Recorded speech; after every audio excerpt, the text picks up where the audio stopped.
ke sini kalau misalkan nambah lauk ayam masuk nggak?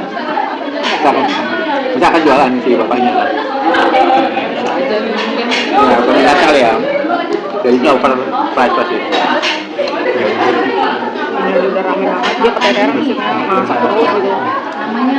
Nah, goreng-goreng ini bagusnya dalamnya banyak protein.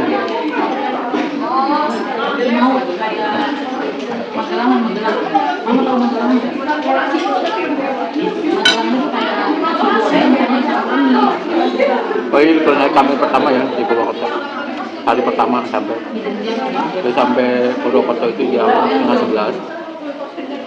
Ambil motor jam 11. Ke homestay dulu ya, tiduran.